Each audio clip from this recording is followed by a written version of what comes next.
Hello, and welcome once again to Leto's Law. I'm Steve Leto, attorney at law in the state of Michigan, and I've been practicing law now for 24 years in the fields of consumer protection and lemon law. I'm a frequent writer for Jalopnik's sub-blog, The Garage, and from time to time I write for Opposite Lock.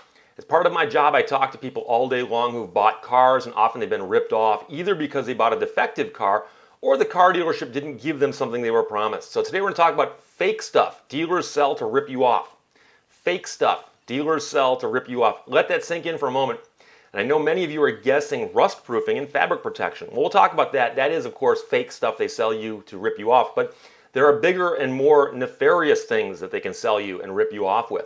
And I'm talking about third-party warranties, credit life disability, or gap insurance. And these are all legitimate products. These are things that car dealers can sell you, and they can take your money, and they're giving you a product that has value, and it might be worth what you're paying for it.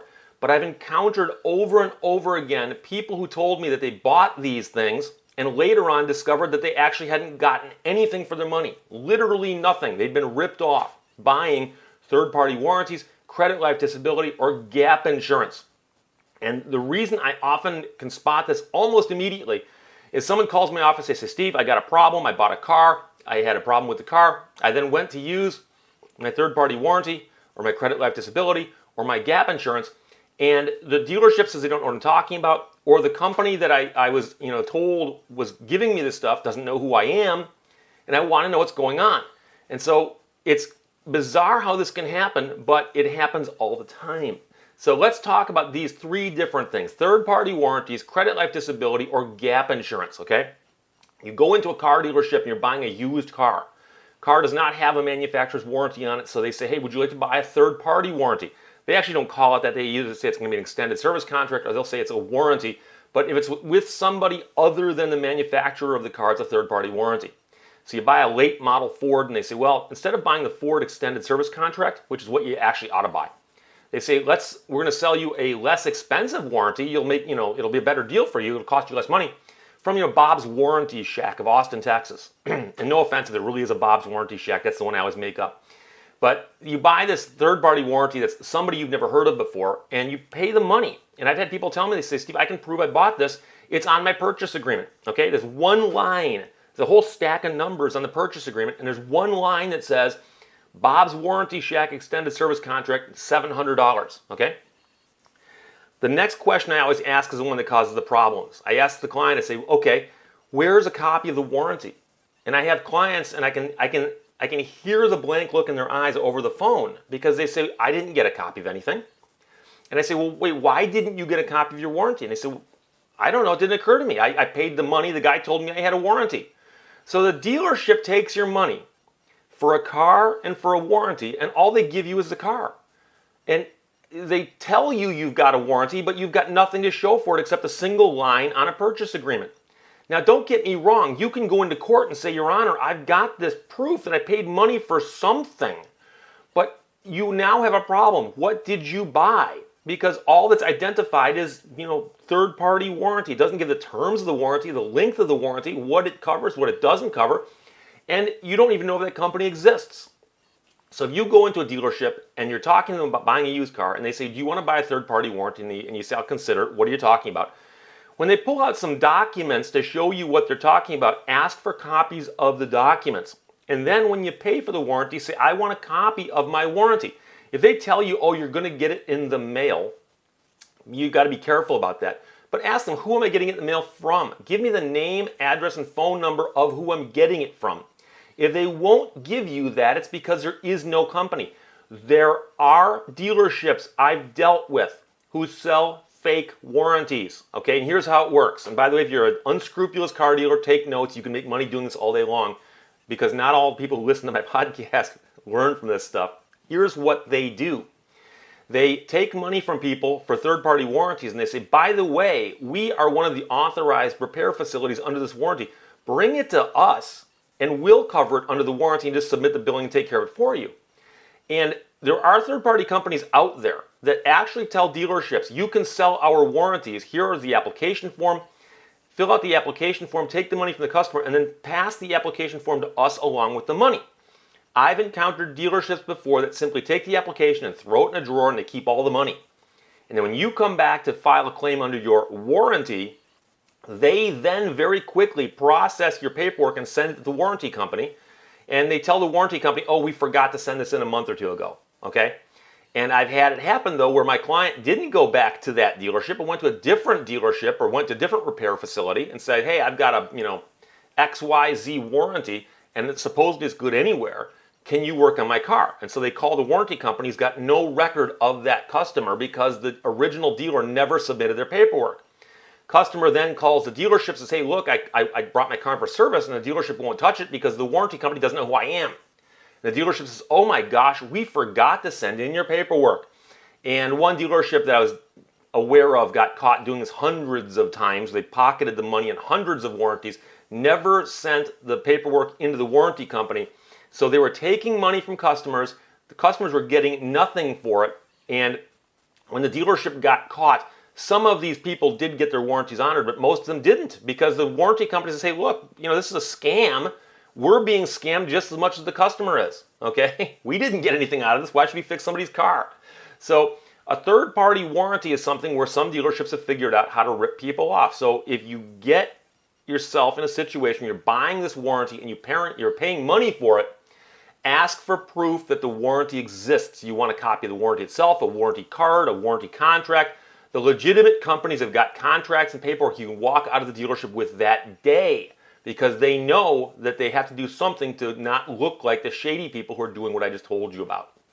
Another scam I've heard about is credit life disability. Credit life and disability insurance is the insurance you buy so that it says that if you're financing a vehicle over a length of time and you get disabled or you die, this insurance policy is supposed to then step in and pay off your car for you or make payments for you while you're disabled, okay? And again, it's one of those things where if you want to buy this, just call up your regular agent and buy it. It's going to be cheaper from your own agent. But I've heard of dealerships who sell this because they get a big kickback, so they're making more money by ripping you off. And of course, I've heard of people who had dealerships that just simply sold them a policy of credit life disability, pocketed the money, and figured, what are the odds this person's ever going to file a claim? Very few people file these claims. That's why there's such a moneymaker for the insurance companies. Okay, the premium is very low. The odds of you filing a claim are very, very high. And I've had a client before who called me and said, I got disabled, went to file a claim, and the insurance company doesn't know who I am. They've never heard of me before. And of course, the dealership says, oh, we forgot to send in the paperwork. Again, the forgot to send in the paperwork excuse, which is like the little kid saying a dog ate my homework. By the way, I've owned dogs. Dogs don't eat homework. They eat other things, but not homework. So when the insurance company says when the dealership says they forgot to send something into the insurance company, you know that there's probably a scam going on. And the same has happened, I've heard about many times, with gap insurance. And gap insurance is a pet peeve of mine. I encourage you to not buy gap insurance. But if you are going to buy it from your insurance agent. Don't buy it from the dealership. The dealership gets a kickback just for selling it to you, which by definition means that there's extra meat on the bone, and that's coming out of your pocket. Gap insurance is the insurance you buy so that if your vehicle gets wrecked or totaled before it's not underwater anymore. In other words, you buy a brand new car, it rolls off the lot, it's immediately considered used. Replacement value you'd get from an insurance company on that vehicle that got totaled will not pay the car off. As we all know from watching those commercials on TV with a woman named Brad who hydroplanes her car into a ditch, hits a Statue of Liberty after studying torque ratios, and discovers that she doesn't get all her money back. And so you can buy gap insurance to cover that difference. You can buy it from your own agent really, really cheaply, or you can buy it from the dealership and get robbed. Here's the problem. Many clients will also get robbed this way, where the dealership will say, we're selling you gap insurance, and they'll type the word gap onto your purchase agreement. They'll take your money and not give you anything. Again, you should be walking out of the dealership with something in your hand that's proof that you have insurance. And I've had car dealerships argue with me on this one, and they say, that's nonsense. Why do we have to give you an insurance policy? Well, most states require, through their insurance commissioners, that there be some evidence of insurance, okay? Because it's so easy to rip people off by saying, you want insurance? Sure, give me some money. Boom, you got insurance. I mean, hello. So there's got to be some evidence of insurance and something else going on that underlying this transaction. So when you walk out of the dealership, okay, you've got a purchase agreement, and the purchase agreement says you just bought a car. I hope you're leaving the dealership with the car. If you're walking out of a dealership without a car, something's so horribly wrong, I can't help you. But you're driving away from the dealership and you've got a purchase agreement that says you bought the car you're driving in and you bought some other things. You need to know that you've got those other things. So they say you've got a third-party warranty. You should have a copy of a warranty booklet that describes the coverages and who to contact if you've got problems, what the exclusions are, whether there are deductibles, and so on. If you bought credit life disability insurance, you should have an actual document that proves that and tells you who the insurance company is. One dealership in Michigan not too long ago was actually selling credit life disability policies. They were underwritten by the wife of the dealership owner. And what had happened was they saw how much money the insurance companies were making off these policies that nobody ever made claims on, that the guy's wife invented an insurance company and just started selling credit life disability.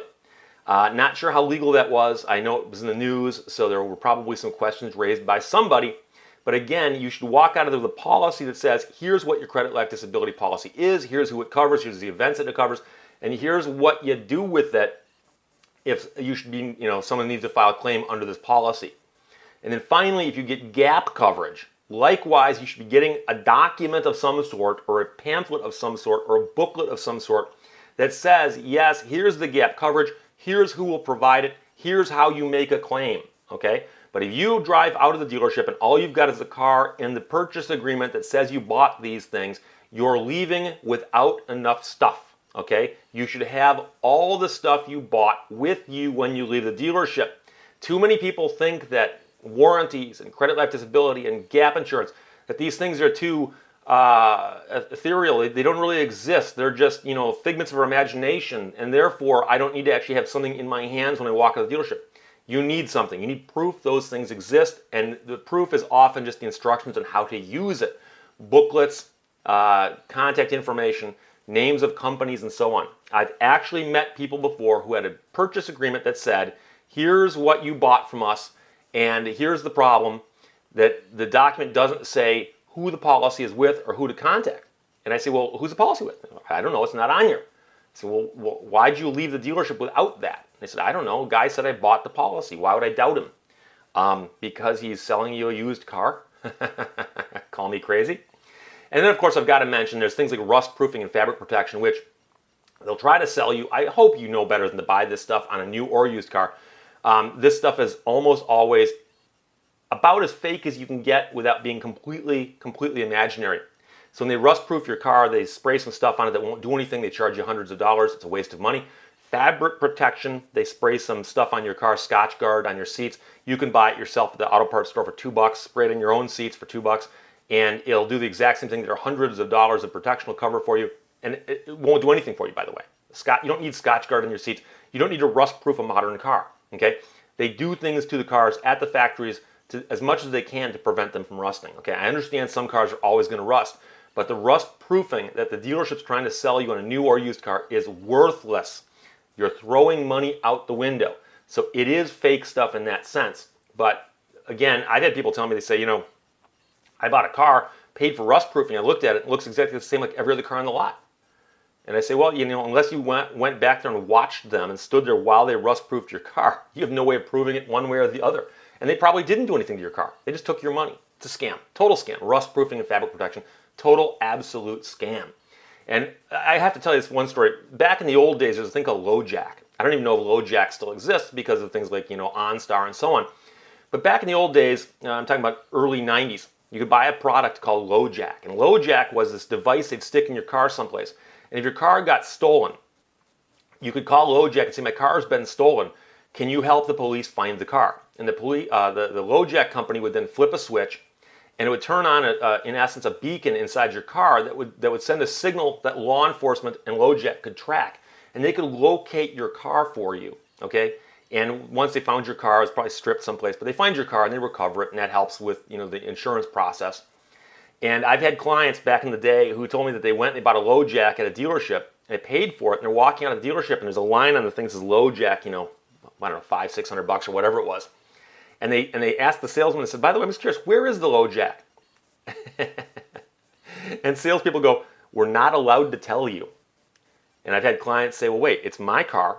I just paid for this thing. You can tell me. I'm not going to steal my own car. And they said, we're not allowed to tell you. Make a long story short, I've had clients whose cars had LoJack in them. They went to, the car got stolen, and they called LoJack, and my car got stolen, and LoJack goes, "Who are you? We don't know who you are." And the client then calls the car dealership, and the car dealership says, "Oh, that's bizarre. You know, we meant to put a LoJack in your car, but we didn't." Or they say, "Oh, we put one in your car, it's malfunctioning."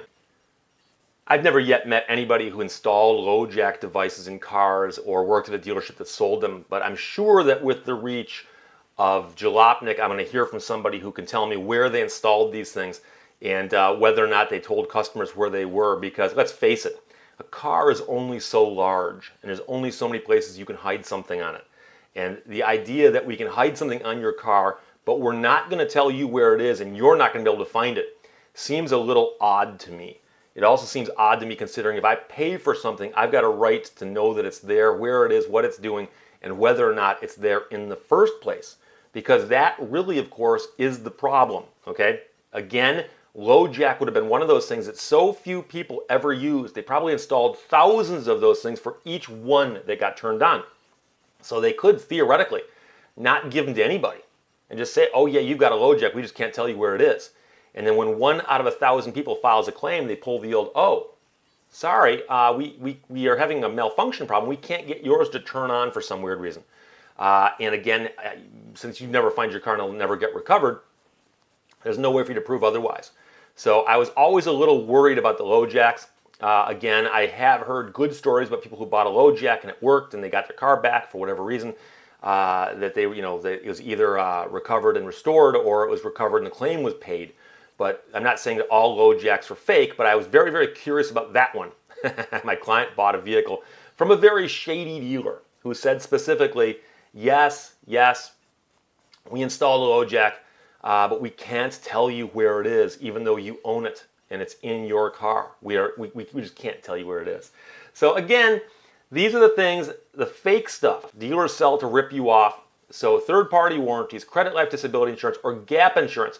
If you buy these things from a dealership, if you pay for them, if they're on your purchase agreement, make sure you have evidence of them. And by evidence of them, I'm talking about actual insurance policies, actual warranty booklets, actual warranty cards, something else other than just the purchase agreement. Some kind of documentation to prove that this stuff exists in your name. So you don't have to go back to the dealership and say, "Guys, I can't activate my warranty. I can't get a claim paid under my credit life disability. I can't get a claim paid under my gap." You shouldn't have to deal with the dealership at all on this stuff. You should simply be able to go and apply to the third-party warranty and get the coverage. So ask for the proof this stuff exists and whatever else you need to have to make it work. And then again, of course, avoid the rust proofing and fabric protection. It's not real. And like I said, if you're driving away from the dealership and you paid for something, you should have it in your hands or you should be driving it. Okay? You paid money for it. You should be getting something for it. The idea that you're going to pay $1,000 for some kind of insurance policy, but you don't get anything to prove the policy exists, that's a red flag that someone's ripping you off, and that's more fake stuff dealers sell to rip you off. Questions or comments, always fire them my way. Check out my website, lehtoslaw.com, LEHTOSLAW.com. I'm also on Twitter, @Steve Lehto, @STEVELEHTO. You can subscribe to, listen to, and rate this show, and please do, on iTunes, Stitcher, SoundCloud, and YouTube. Thanks for watching. Thanks for listening. Bye-bye.